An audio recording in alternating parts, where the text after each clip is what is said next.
It is my absolute pleasure and privilege to introduce the speakers of the next session, incredible individuals, and a powerhouse as a group.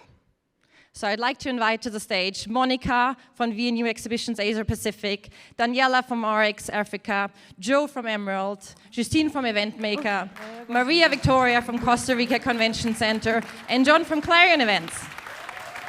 Yeah! Woo! Woo! Yeah! Thank you. What is going on, UFI? How y'all doing today? So, hands raised. Who got scared when they saw the yoga balls on stage? Yeah, see, that's what they're there for. So now we've concluded the yoga ball portion of our presentation. But thank you very much for joining us all here today to talk about the new talent narrative for the events and exhibitions industry. Boy, is that a mouthful. And definitely a phrase I Googled hundreds of times and still walked away half confused. So what is it really that we're doing here today? It comes down to answering three questions. What is our story? What are we doing and saying in order to retain and attract top talent? And how are we communicating the boundless opportunities that are within our industry? Simple enough, right? So from there, it really goes into setting the talent narrative. But what makes up a talent narrative? It really is composed in four parts, at least the way we're doing it. So you're going to start off by identifying your purpose and value. People need to know what you stand for and what you're about. And that then translates on down to who we are, not just as an industry, but who the people are that are working within this industry. What's it like? What's the day-to-day? We have to be honest with people. We have to let them know what they're getting into. Can't go selling them a false bill of goods. And lastly, it's going to be about the actions that you're taking to back up those words, because without those, it's just meaningless words on paper. So, can anyone here tell me what our current dynamic talent narrative is? That's one. All right. Anyone else have anything? Any other dynamic talent narratives? Born into it. Born into it. Ooh. Anyone else want to try? See the world. See the world. All right. All right. Well, the real answer is we don't have one. We have a lot of things that are said about the industry. There's a lot of things that are talked about, but nothing that's a cohesive story that people immediately know what they see. So, where are we going to go from there?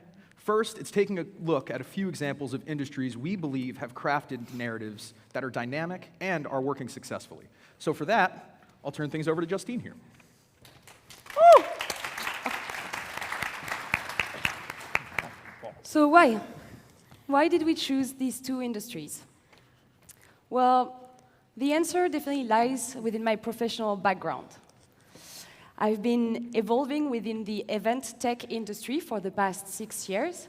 So I've been at the crossroads in between the exhibition industry and the tech industry. And while my work mainly evolves around talking to exhibition organizers from all over the world all day long, I've always made a point to keep a foot in the tech industry. And then there are many synergies in between the exhibition industry and the media industry. Should we, exhibition organizers, lean toward becoming a media? Why are media companies launching more and more events? And how did they go through their digital transformation? So anyway, there's a lot to analyze, learn, and take from both of these industries. The media industry has faced some talent-related challenges. It used to rely on a cool employer brand, up until, at some point, the psychic income stopped working. The psychic income is the term economists use to describe the non-monetary sense of well-being that people get from having a cool job that they can tell their friends about. So, what did they do?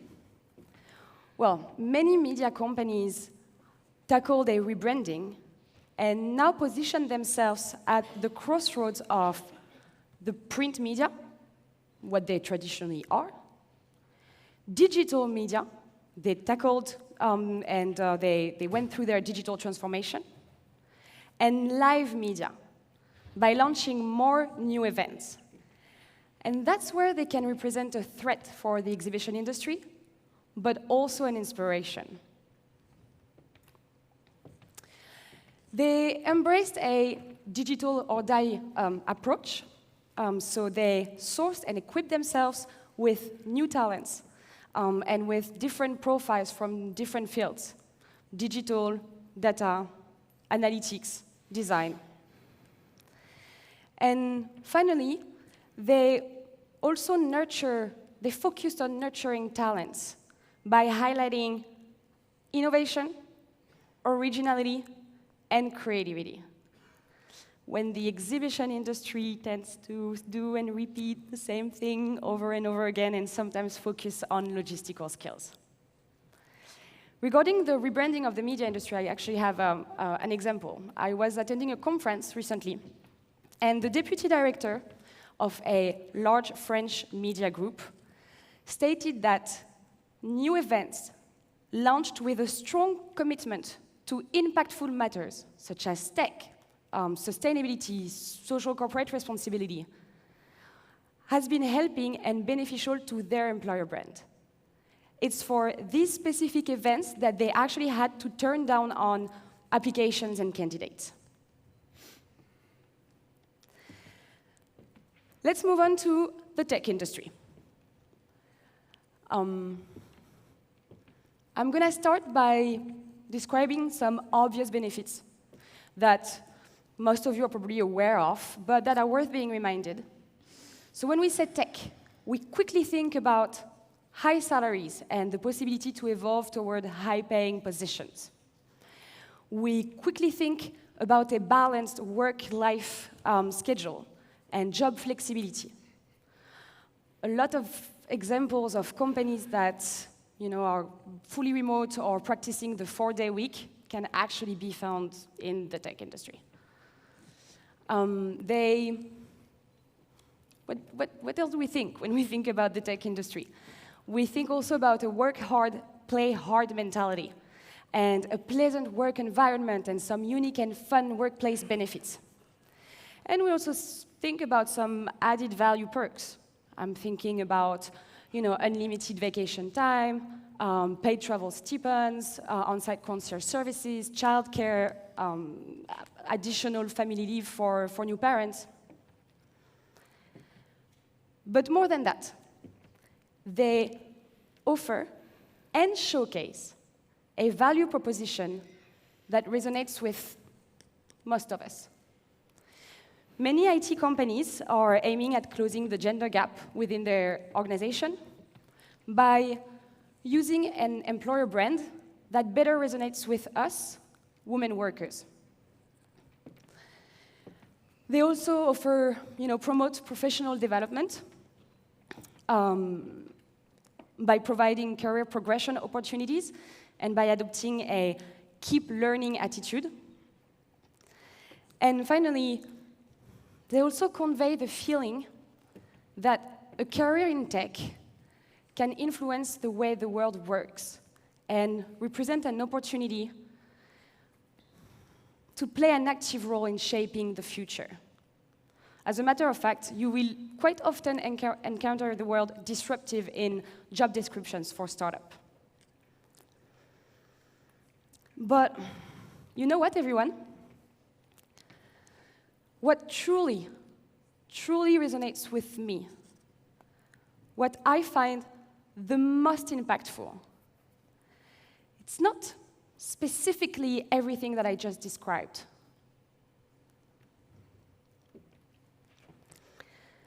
When I'm at a party, or working from a WeWork co-working space, when I meet someone and they tell me, oh, I work in tech, or I work in SaaS, I feel like I relate.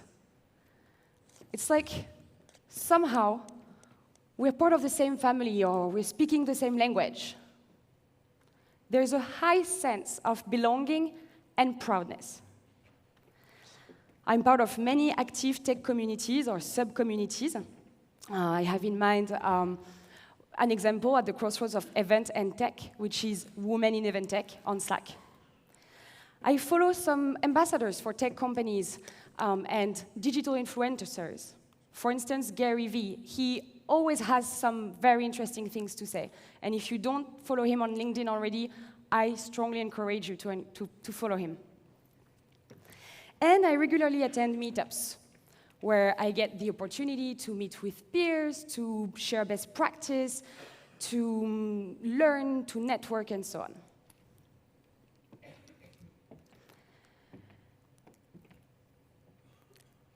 Everything that I just said,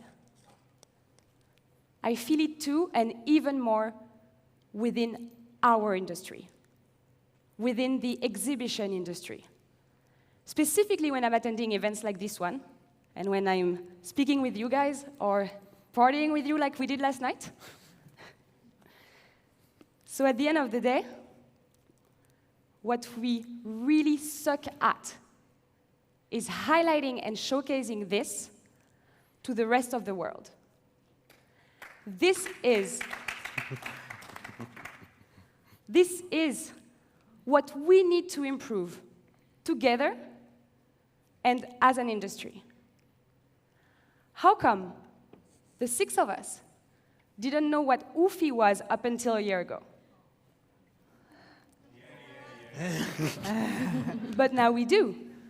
Thanks, Daniella. From there, Joe? Yep.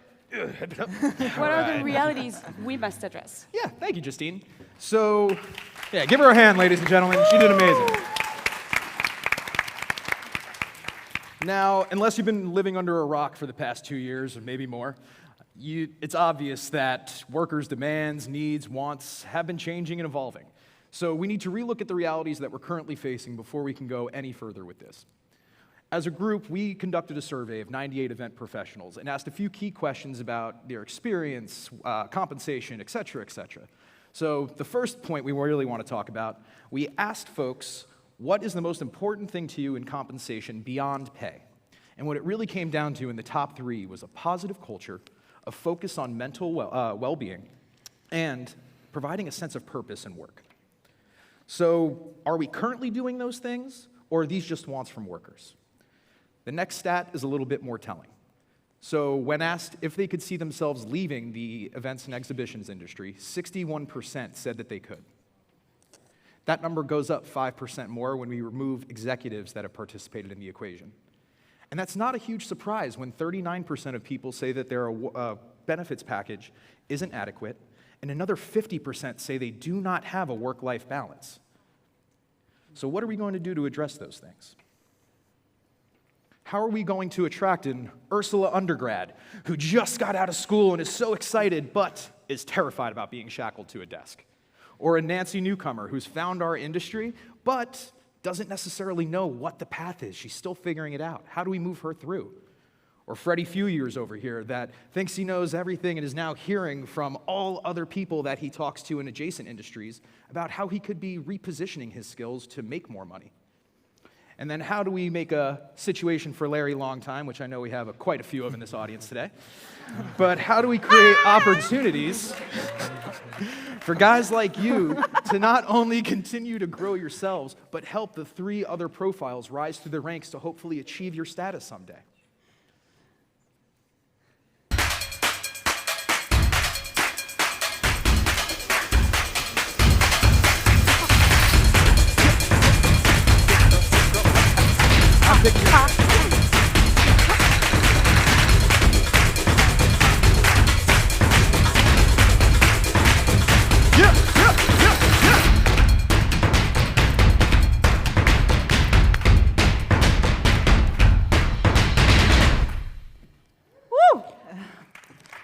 Now everyone's awake. We're all so different, aren't we? But alongside this diversity, we all have so much in common. Despite culture, background, or gender, we want purpose, health, growth, meaningful jobs that align to our values, and caring leaders. Our talent narrative shouldn't only be about retaining talent. It should be about attracting talent as well. So, how do we retain talent in this industry? And how do we keep the talent that we have? Well, for the last 8 months, we have been working with the UFI team, our HR working groups, and mentors to discuss this topic. We've done thorough research, conducted an industry survey, and have had many discussions. And what we found is that employees value 3 things in the workplace. And we have called this the 3 C's: culture, career development, and compensation. So, where do we go from here? Step 1, we need to identify the actions that we need to take around the 3 C's. Step 2, we need to look at the bigger picture. And step 3, we need to set our narrative. Now I'll be handing over to John, who will be talking about our first C, culture.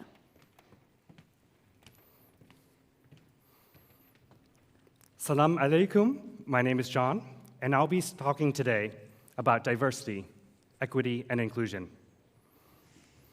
The Black Lives Matter movement in 2020 revealed issues of inequality across the world and in the workplace in industries including our own. DEI remains a topic of conversation in our industry today. 70% of our survey respondents reported that they're aware of the DEI policy at their company. 75% of respondents said that it's a priority at their company. While the feedback is positive, the question remains, is DEI really a priority in our field? Some recent results are more telling. The 2022 equity benchmarking study done by the Events Industry Council reported that a whopping 83% are dissatisfied with the DEI in our industry. What we have been doing is not enough. We need to be doing more to foster DEI in our industry to both attract and retain talent. Everyone should feel welcomed and can contribute to their workplace. People perform better at their roles when they have a full sense of personal agency, purpose, and belonging.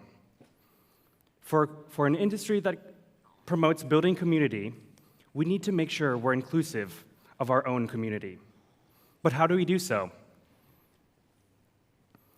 DEI plans are in vogue these days, but often they're performative.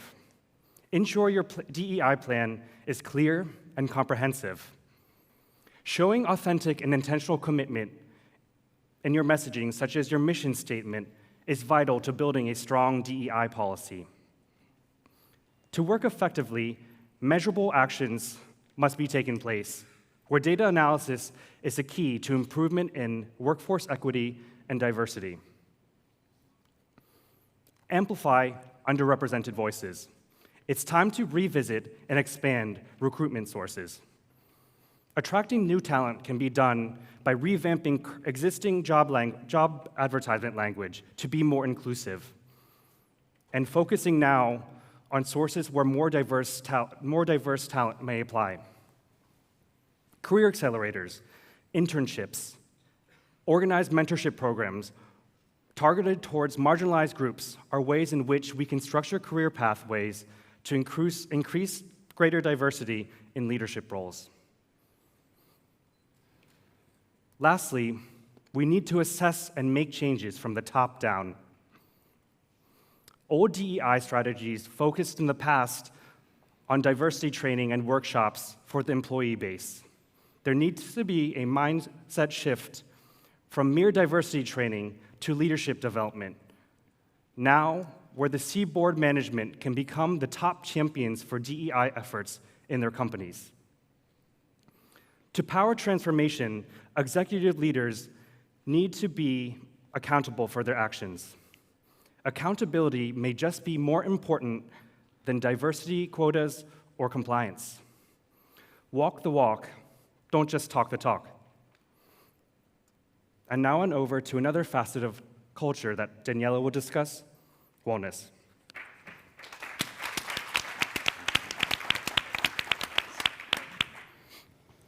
Thanks, John. Wellness. During our survey that we did with the industry, we asked industry professionals what the most important thing was to them when it came to their job? The number one answer, a healthy work-life balance. Now, employers implement wellness programs, but they fail to create a culture of well-being.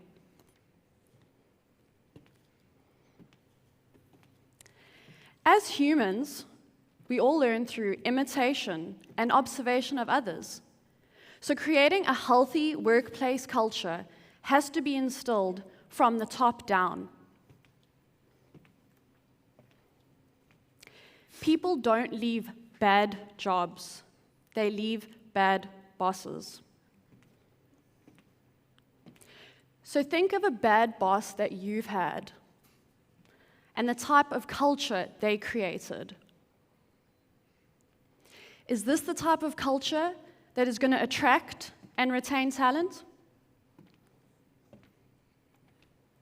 There are two types of cultures that you can create within the workspace: a burnout culture or a healthy culture.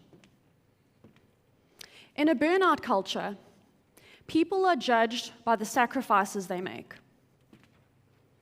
Hobbies and vacations are seen as distractions. Bad managers sabotage wellness programs. There's understaffing, which affects staff morale and increases stress. And managers micromanage their staff. On the other hand, in a healthy work culture, people are judged by the commitments they keep. Interests out of work are seen as something to celebrate. We have empathetic managers who encourage a happy workplace. Employees feel like they can speak up if they are not coping. And managers become coaches.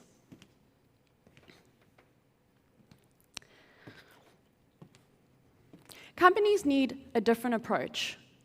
Instead of hoping for a positive workplace culture to organically happen, they need to intentionally create a happy work culture.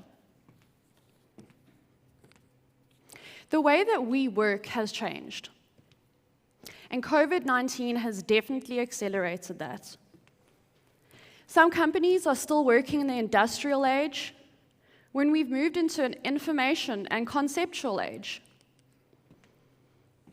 In the industrial age, employees had to physically be in the office to access documents, talk to colleagues, and use the phone. They had fixed hours and worked from a fixed location. Managers were focused on the number of hours being put in. And employees valued retirement plans and health insurance. In the information and conceptual age, we are seeing young people enter the workforce who have never known a world without the internet. They are constantly connected to friends, family, and colleagues on the go. They can do anything from anywhere with just an internet connection, laptop, and phone. Managers are focused on the number of outcomes being achieved. And employees value paid time off and flexibility.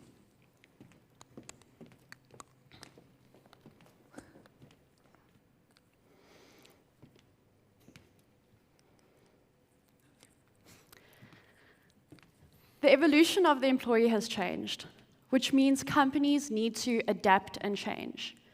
We need to modernize the industry.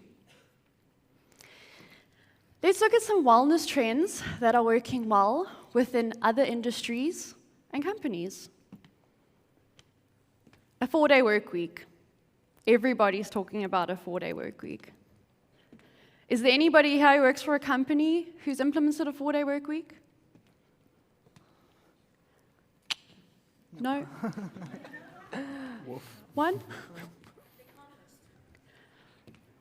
That's amazing. I know most of you are thinking a 4-day work week is not going to work in our industry. But studies that are being done in New Zealand and Japan have found positive results. They've seen an increase in productivity and sales and a decrease in staff turnover. remote working. Well, a few months ago, I told my manager that I was going to be relocating from South Africa to Canada. Now, I thought his response was going to be, "Oh no, Daniella, now we need to replace you." But instead, his response was, "Well, I don't mind if you work while I sleep." And now I work while he sleeps. Unlimited vacation. Emerald implemented unlimited vacation 5 years ago. And what they found was employees aren't necessarily taking more leave than what they normally would, but it is just the fact that they can, if they need to, that has increased staff morale and happiness. This is also a great selling point for new recruits.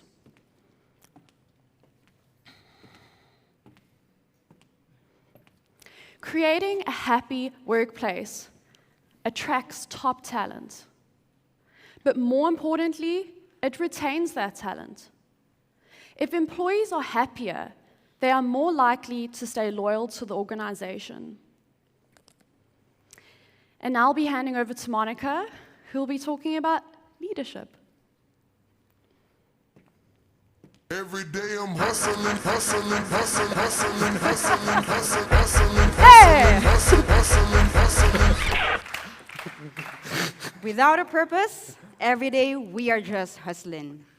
So Rica, I'm Monika, and I'm here to re-emphasize the importance of leadership and how it builds culture through purpose. Not rocket science, common words, but commonly misobserved. So you all might be wondering why a person like me, not a so seasoned leader like you guys are in front of you all to talk about this very important topic. But guess what? As we might have already known, but we may have forgotten a lot of times, that leadership begins at home. I have 2 kids. The boy, named Stefano, is 6 years of age, very playful, energetic, and many times he doesn't know his boundaries. And my girl there, 3 years of age, very sweet, yet impulsive. So these are the minions that I'm leading at home. How many of you guys have seen the Minions movie because of your kids? Oh, yeah. Yeah, so you know it. So in many ways, many of us are like the minions. So like Kevin, Stuart, and Bob, before finding their leader Gru, we are lost, unfulfilled, living unpurposeful lives without you guys, our leaders. So that's how important you are to us in our lives. Leaders are the main drivers of purpose in every organization. I have noticed that in my home, whatever my mood is, that is going to be the mood of the entire family. So if I am irritated or stressed, my kids throw tantrums more, and my husband doesn't want to talk to me at all. And it's the same in the workplace, folks. You guys set the tone, create the atmosphere in the workplace. So whether you like a stressful culture or a culture that drives open communication, the choice is yours. In the exhibitions industry, what is our purpose? Anne Lefebvre? Anne, are you here? Yes, yeah, thank you. Anne Lefebvre, Group CEO of Easy Fairs, may have something important to say on our purpose of the exhibitions industry. Roll it. And in the minds of people, it's just stands with exhibitors selling their products to visitors. But it's much more than that. We are really a connecting platform where we can foster innovation. So yeah, it goes much further than just square meters or stands. So you heard it. We are way more than square meters. We foster innovations. We drive partnerships. We stimulate economic growth. So by having this purpose identified, then we leaders can then proceed to building the organizational culture. And, of course, the journey starts with you. Yep, you heard it right. The journey of establishing the organizational culture starts with you. So purpose and culture must be aligned. Purpose sets the direction, And culture are the values and habits that support purpose. And as a result, a culture-driven organization makes profits and drives impact through purpose-driven leadership. And good cultures create better organizations. And better organizations create better communities. Whoa, look at the impact that you guys have on us.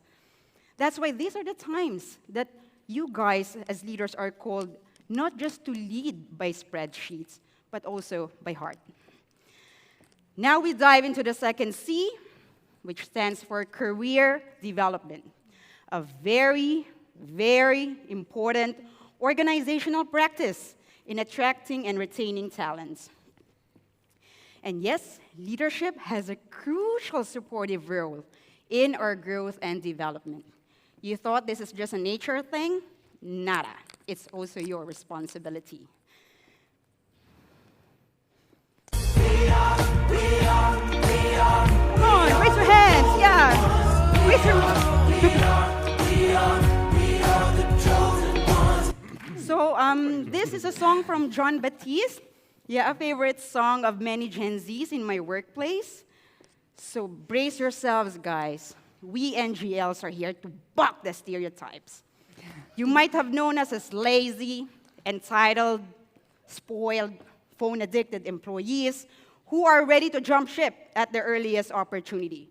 But hell no, you're wrong. We are way more than that. We are the most agile generation on record, and we are putting positive pressure on you leaders to invest in our development. Leaders must continually set up an environment where we can always bring up our game to the next level. Because skill and career advancement are the way to Gen Z's heart. And what do we want? We want to learn and grow. We want to be seen and heard. And we want to be empowered. One very important platform that has given us all these things, guess what? TikTok. How many of you guys have TikTok accounts here? Oh, a lot of hands. Quite surprised. Yeah.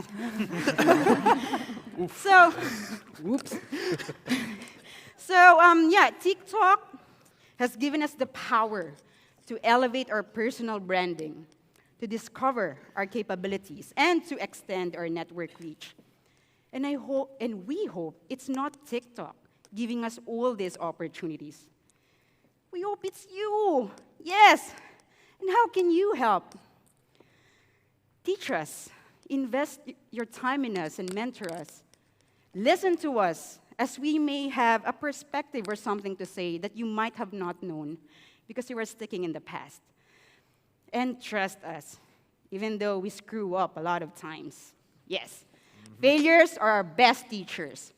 Failures are our greatest asset to connect with human beings. So we should also celebrate failures. And now, before I leave this stage, I'd like to encourage you guys, our leaders, to send more of your mid-level managers to UFI global congresses and regional conferences, and give them opportunities to learn, drive impact in the industry so that the future of the industry is safe. Yes, because whether you like it or not, we are the future of the workforce. We are the golden ones. Sawadee ka. We are the golden ones. We are the chosen ones. So now, let's talk about education and learning. When we first started researching and talking about this topic, we actually thought that the limited options to have an academic background in the industry was a challenge. But what we concluded, it's actually an advantage we have. We have the option to bring people into the industry from all different academic and experience background.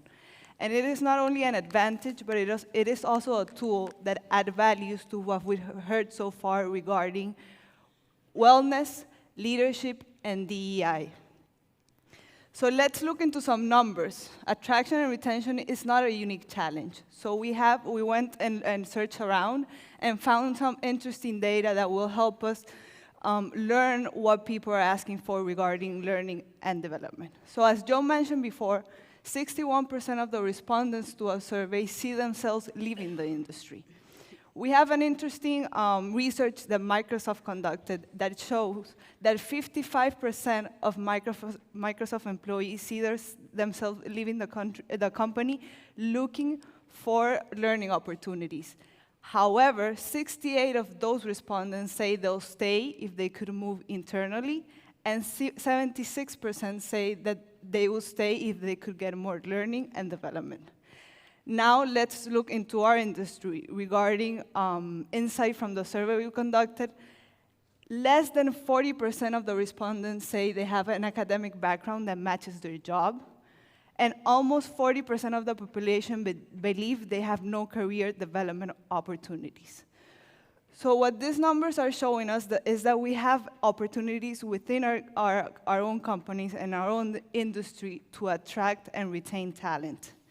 So how do we grow our own Ursula undergrads, Nancy newcomers, Freddie few years, and Larry long time? And here's a thought.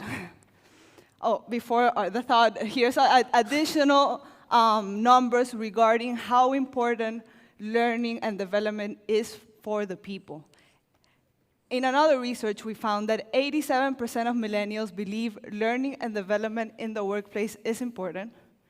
76% of employees say that a company will be more appealing if it offers additional skills training to its staff. And retention rises between 30 to 50% for companies with strong learning cultures. So how can we do this? And when should we do it? And the answer is from the beginning. Since we are trying to attract talent into our companies, into the industry, and we have a great tool for this, and it's onboarding. However, it's proven that onboarding is a great opportunity we have throughout our companies and throughout our industries. But if we're able to do it right, it is also proven that people that understand their career development since the beginning are 3.5 times more likely to say they had an amazing onboarding experience. So now let's look into some interesting numbers regarding onboarding. It has been proven that great onboarding can improve employee retention by 82% and productivity by 70%. However, 88% of organizations don't onboard well. And that is no surprise when more than half of the companies are focusing their onboarding processes on paperwork and procedures, when they should be focusing on strategy and the people. But on a positive note, if we're able to do this right, it is also proven that 70% of team members who had exceptional onboarding experience will rate their job as the best possible job. However, as I have mentioned, only 1 out of 10 people say they had a great onboarding experience. Onboarding should also happen further along, having career development conversation with the people and encouraging team members to promote internal opportunities. So how do we do this? We have to set the stage for it. It has to be fun. And as a reference, we have UFI, who is doing a great job with this type of conference, the Ignite Summit happening next year, the professional programs just as the one we're having. So, as Monika mentioned, how do we bring people in to more spaces like this to grow, learn, and develop? And on a final note, people are looking for purpose and fulfillment in their jobs. And in order to do this, it's going to require we personalize people's career development programs and onboarding programs. And now back to John, who's going to touch upon the last C.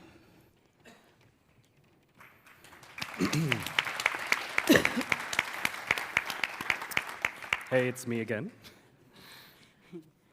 Let's talk about compensation. the elephant in the room. Salary is an undeniable part of any job position, and we would be remiss to not include that in our presentation. Our studies have found some interesting results. In our own survey, we found that 46% of respondents are satisfied with the salary in their position. 54% are not satisfied or are not sure. The PCMA 2022 salary survey told us that 31% were somewhat satisfied, and 29% were somewhat dissatisfied. As you can see, the results are a bit mixed, showing how complex this topic can be. However, at the end of the day, we can come to one truth. We do work for money after all. We used our money to fund our lives, and it's very important that we have salaries that allow us to do so comfortably. Now, how do we stay satisfied with our salaries? Let's talk about what we can commit to. Industry associations and trade publications should continue to benchmark salaries, benefits, and ways of working. One universal standard salary might not be possible, but we should collect the data from around the world and share that with the field. While we can't simply just raise salaries, companies should continue to monitor and compare compensation trends to ensure wages are fair and competitive. This is especially important in times like today with worldwide recession and inflation. With 70% of the exhibitions industry comprising of women, we must address gender parity head-on, an issue that is still very evident today with women's wages being less than their male counterparts. Salary, however, again, is really only one part of compensation. Today's world, we need to be thinking more broadly. In addition to lots of data that we found, there was one thing from the PCMA salary survey of 2022, released just a few weeks ago, that we've already heard about today. One thing planners have told us in past surveys is that they prize flexibility for a better work-life balance, and a hybrid work environment has been the silver lining. Why am I bringing this up right now? After the unprecedented effect of the coronavirus on our industry, the ideas and concepts of flexibility, better work-life balance, have dominated the conversation, much more so than just salary. Again, we need to remember salary is only one part of compensation, and instead focus on the total value that lies within the total rewards package. All of what you can offer your employees in 2023 and beyond. Remote working flexibility. This is at the tips of everyone's tongues right now, and may just be the key to talent attraction and retention. Mental health care services. With over 60% of Gen Z requesting mental health days, benefits like therapy and care for the entire neurodivergent spectrum. Resources for new parents, paternity and maternity leave, healthcare savings accounts. Staff and employee recognition, instilling a culture of feedback, positive feedback, praise, appreciation, and career development opportunities, further education, and opportunities like the program the 6 of us are participating in right now. Now that we've wrapped up the 3 C's, culture, career development, and compensation, I'd like to hand it back to Joe, who will define the talent narrative for our industry. Thank you, John. So, everyone's ready to go into the actual talent narrative, right? All right, good. Well, too bad. We still have to talk about the bigger picture. So, when you really do think about everything that we are, yes, we are events, but we're also content and media hubs. We're technological innovators.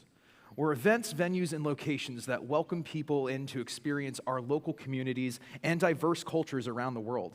And we're the ones that have the honor of cultivating that experience.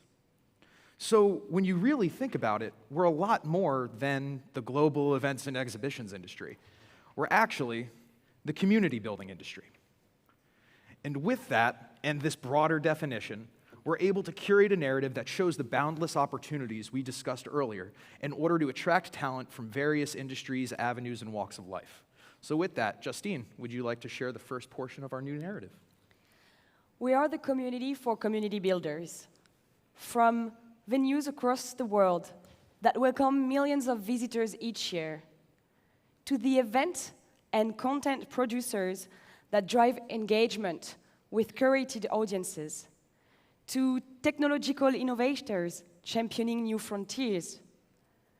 We all work in tandem to build, animate, and nurture communities. Experts in interactions, spirited by diverse opinions, ideas, and backgrounds, we use events, media, data, and technology to drive business, connection, and growth across the globe. Built on a foundation of flexibility and purpose, our own community serves as the cross-functional home for creative problem solvers to follow their passion and serve as instruments of change.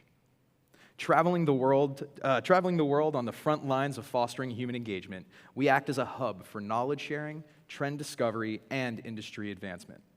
Having the unique position of being the industry interwoven to all other industries, we aim to be the best of every industry we intersect. In a space where no 2 days are the same, you'll work on fun, out-of-the-box projects, develop and hone your skills, broaden your horizons, learn and grow into the professional you want to be. And when the hard work is done, you will be one of the lucky few who are able to physically see the culmination of your hard work alongside a group of people who share your passion and drive. Businesses need connection. People need connection. Join us in being the point where everyone meets. Thank you, everybody. That's our talent narrative. Oh, don't worry. We still got some talking to do. Thank you, everybody. Thank you. So, you're all too kind.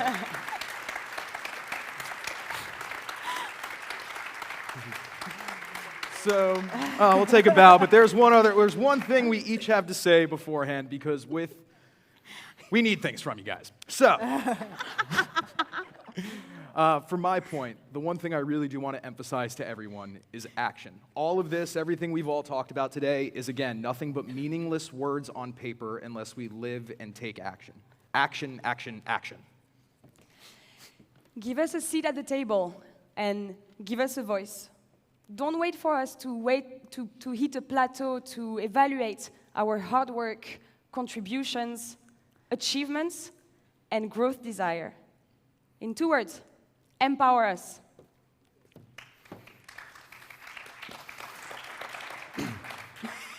Build a welcoming workplace that promotes inclusion and belonging.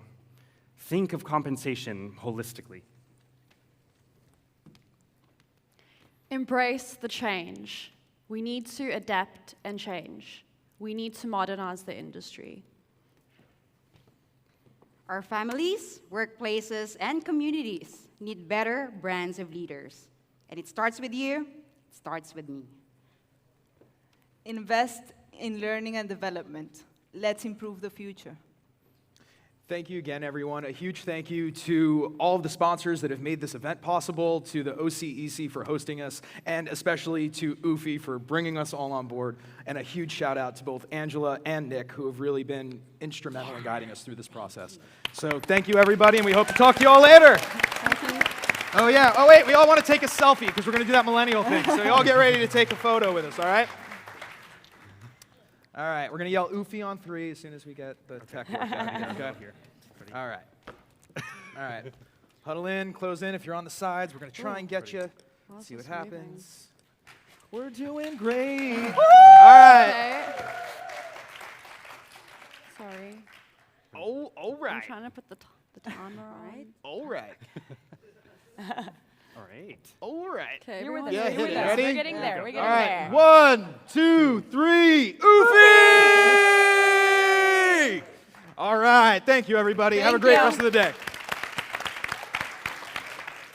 Thank you guys so much. To Joe, to Monica, Daniella, Justine, John, and Maria.